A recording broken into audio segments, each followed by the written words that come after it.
Fusion of rational thought and political analysis. This is what your brain has been waiting for. News, politics, and issues. Enhanced. You have just joined the Wilkow Majority.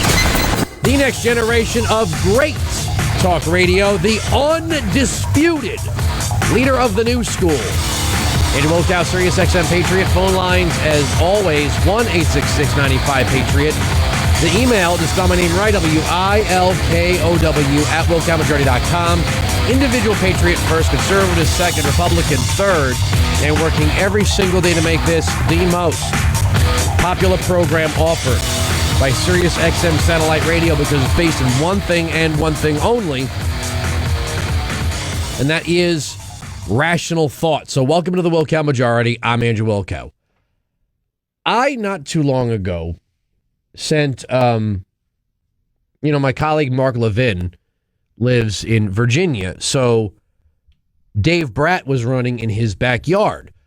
I was born in Florida. I grew up on Long Island, and Lee Zeldin is running in New York 1. Now, I live in New Jersey now and supported the Tea Party candidate, Rick Van Glan, against Rodney Frelinghuysen, but sort of my backyard, my sphere of life is, Long Island.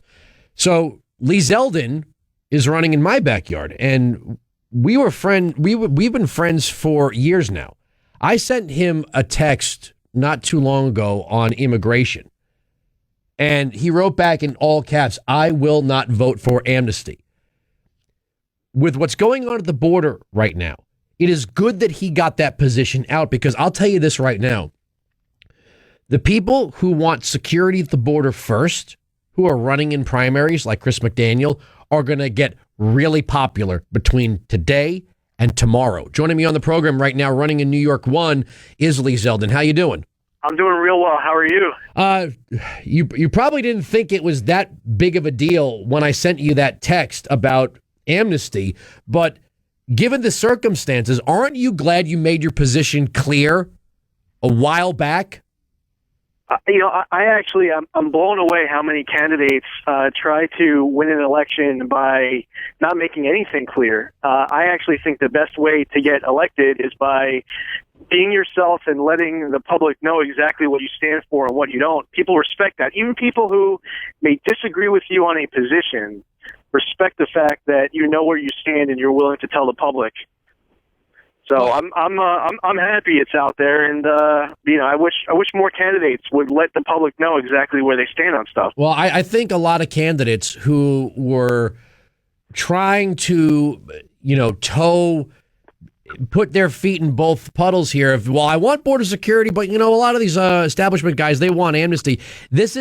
People are turning on this. Watching this every night now, this border surge, because it's endless. And as much as we feel bad for these kids, we've got problems of our own. And let's be honest, as early as the Bush administration, we started encouraging this. This sort of inability to secure the border is the reason why this is happening. And the candidates who said, look, border security first, every other discussion second, are going to get way more popular, and everyone else is going to find their stock fall, like Marco Rubio.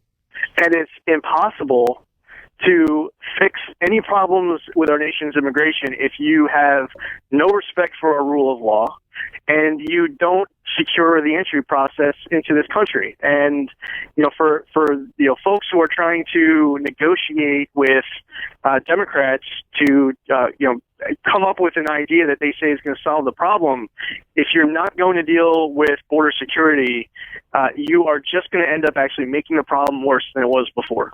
And your county executive, you're in Suffolk County, Long Island, which is the majority. Did you even stretch into Nassau at all? You're just all New York. Your New York 1 is all Suffolk. Yeah, you guys have a big problem with illegal immigration. Believe it or not, Long Island, New York has a big problem with illegals because everything in Long Island is a manicured lawn, and so many of these landscaping companies are using illegal immigrant labor. Yeah, what I feel so bad for is the small business owner who owns a landscaping company who is going out of business or barely making enough money to get by because they refuse to break the law.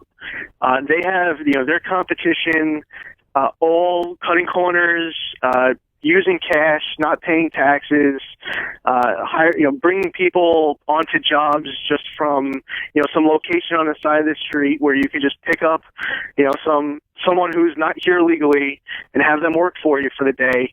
And those companies, the people who do that are putting good small business owners out of business. And instead of charging $35, they have to charge $40 or $45. And that's the difference. For a lot of people in the public who are suffering themselves, they end up going out and hire the company that charges $35 instead of $45. And it's, what about compassion for them?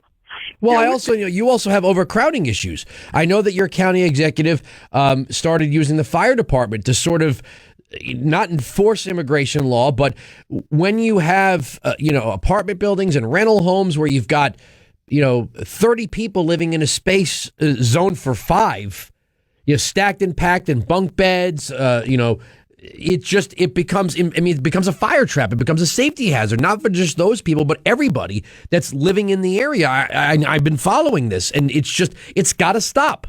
So here in New York, where half of our school funding comes from property taxes, the homes are assessed based on your property value. So whether you have a single family living in your house or you have 4 families living in that single family house, you're paying the same amount of property taxes.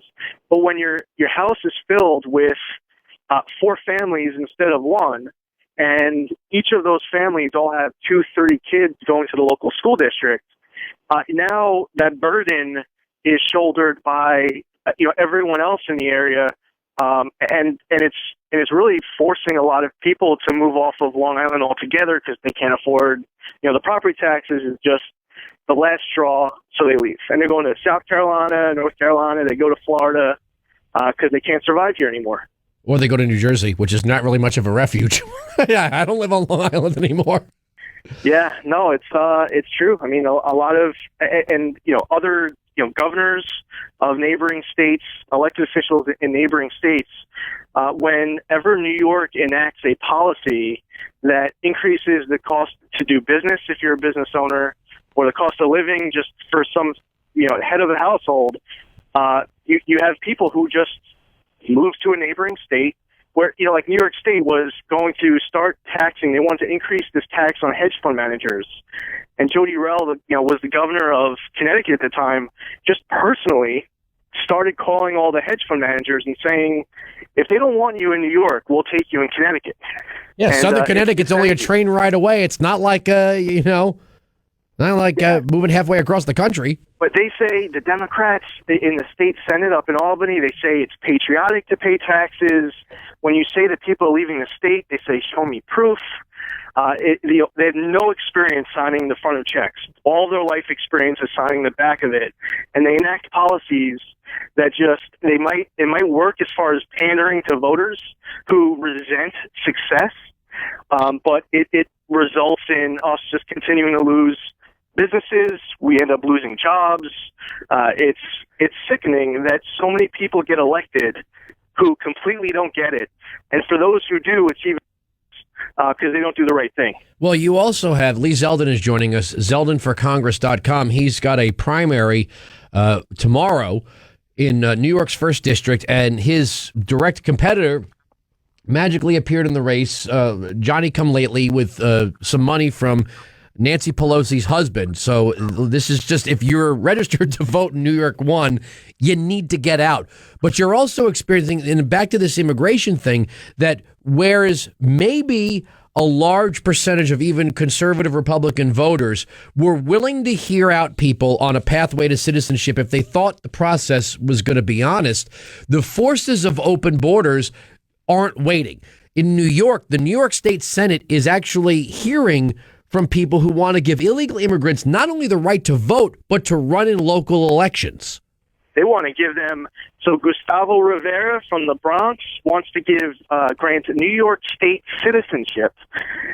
So, I mean, opening up, not only the votes, the right to vote, the right to run for office, more benefits. They want to give New York State citizenship. And I actually had an opportunity to talk to them a couple days ago after I was on the show last week discussing this issue. And we had a little mini debate on it. And, I'm telling them my position is I actually think that your bill is going to make immigration more of a problem here in New York. It's going to open up the floodgates. He was arguing that the opposite was going to happen. Obviously a very strong difference of opinion on that one. All right, let me get you on Iraq right now. Obviously, we've given your biography many times.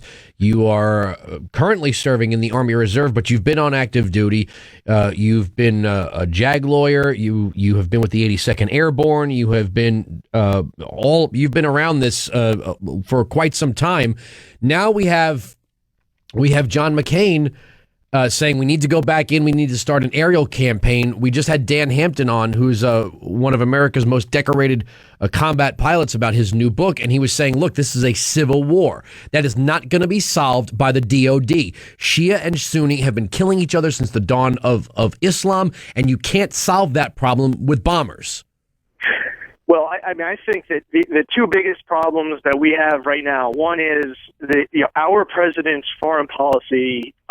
The manner in which we left Iraq was wrong, and I didn't like it while it was happening. It's not like a hindsight issue. We all knew that the president was withdrawing in the best political manner for his reelection, and that was dangerous. The second problem, to your point of what's facing that country, they have a prime minister in Iraq who is not an effective leader. When you have a country like this with the Sunnis, the Shias, and the Kurds, with hundreds, into thousands of years of conflict, and you have a prime minister or a leader, someone who's supposed to lead, who can't bring those factions together, there's no way that it can possibly work. I happen to think that, as far as our intelligence assets go, as far as our resources go, that because of the president's withdrawal and because of al-Maliki's failed leadership, we're faced with this situation where we're talking to countries that absolutely hate us. Syria, Iran, Trent Franks, who was on TV on Saturday, great example. He said it was like, ISIS makes Al Qaeda look like Boy Scouts. This is such a huge problem, and I understand that it's a civil war, but they better figure it out. Because people like this gaining control of a country, for our foreign policy to be weakened with a nation like Iran who's pursuing a nuclear weapon, this whole situation is scary, and we better hopefully they better figure out how to get it straight, because our assets, our interests abroad are not in a good position because of the president's failed leadership, because of al-Maliki's failed leadership. Well, here's one for you, and I know this is one of your favorite issues. I have a headline here from a British newspaper, The Telegraph: the scandal of fiddled global warming data. The U.S. has actually been cooling since the 30s, the hottest decade on record. When future generations try to understand how the world got carried away, let me start this all over again. I am a professional broadcaster, darn it.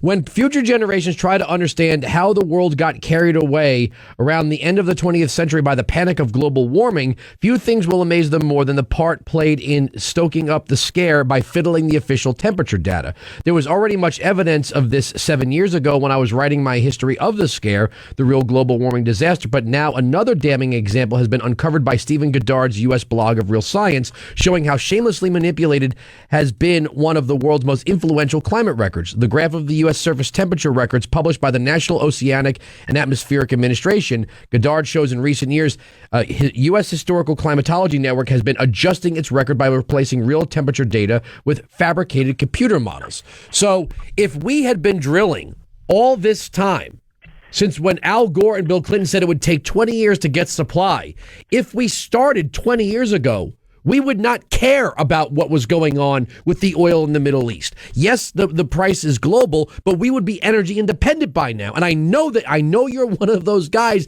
that believes we need domestic oil production. And so much of our foreign policy is impacted by that desire, that reliance, that desperate reliance on oil overseas. And what people ask, like, hey, what's the best thing we can do as far as Putin and Russia and Ukraine? We're talking about Iraq and Afghanistan and Iran. If we just, one of the best things we can do is become more independent, not rely on all of these countries for so much of what keeps us afloat. And we have the resources here. And whether it's economic, when we're trying to create jobs, reduce taxes, have balanced budgets, to not tap into our own resources from an economic standpoint is foolish, because it can be done safely. And all the people who try to scare the public into thinking that they're not going to be able, no one's going to have clean water, it can be done safely. It'll help our economy. It'll improve our foreign policy. Instead of talking about military action in some far-off country that we don't want to get involved in, especially after 13 years of war, we would be in such a stronger position if we just cut the crap and just started breaking through red tape and tapping into our own resources, creating jobs and reducing our reliance. Yeah, I mean, to anyone who's either protested or chanted no war for oil, if we made more oil, there'd be no wars for oil. Yeah, that's you're absolutely right. That's the irony in these protests, and we see it in our local area where there's been a long history of Move On and Code Pink protesting in front of the military recruitment center, and there's always so much irony and hypocrisy in all of their protests, because we'll always set up a counter protest to send the opposite message. And the fact is that the sacrifice of our service members overseas, it gives them that right, those freedoms and liberties to be able to protest that military recruiting center. And I know he's listening. There's someone from Long Island, Matthew Schifrin, who's going now over to Afghanistan on his 4th deployment with the military police. I was at the 82nd Airborne Division with him, and God bless him and his troops for a safe deployment. They give those protesters the ability to protest us. So, but it's always full of irony and hypocrisy. Yeah, it's just here's the thing. There would be no war for oil if we had our own oil. That's case closed there. I mean, case closed. You would not have to accuse people of going to war for oil in this country if we had more of our own oil, and we've got lots of it. And, one of the big things is, NIMBYism, not in my backyard. And people who are all in favor of particular policy that will benefit them, but they don't want to see it. They don't want it happening in their backyard, but maybe it can happen in others. And everyone has this attitude that, as a result, just sets us further and further back. And I'm glad you're bringing attention to it. And there's tons of people who are like-minded. The NIMBYism is outrageous, and then you have the local elected officials who are so scared of that local organization to campaign against them the next time that they're up, is that the ranks will be filled with Republicans and Democrats who, for their own self-preservation, just play along with the NIMBYism, and nothing ends up getting done. Well, yeah. I mean, and the fact of the matter is, look, no one's saying that we're going to start fracking in your backyard. I know the president made a joke about that, but there are plenty of wide open spaces in states like New York where they would appreciate the jobs like the jobs that are being created in North Dakota. All right. The primary is tomorrow, New York's 1st district. The website is zeldinforcongress.com. Lee Zeldin, you should walk away with this. I don't see this. I'm not trying to be overly optimistic, but the big fight comes in November, right? You know what? And people ask me as to how the polls, I will say that every single poll shows we have a 0% chance of winning if our voters don't show up. So anyone who's listening to this program right now, if you live in the 1st congressional district, if you know of anyone And there are primaries going on in other places as well with great candidates. You have to get involved. You have to vote. And so many people complain, but they never get involved. And I would just ask for all your supporters out there to help support candidates like me in tomorrow's primary. All right, Lee Zeldin, I'll speak to you. Good luck tomorrow. Well, maybe we'll get you on, during the day tomorrow too. All right, sounds great, Andrew. Take care. All right, 1-866-95-PATRIOT, 1-866-95-PATRIOT. Chris McDaniel.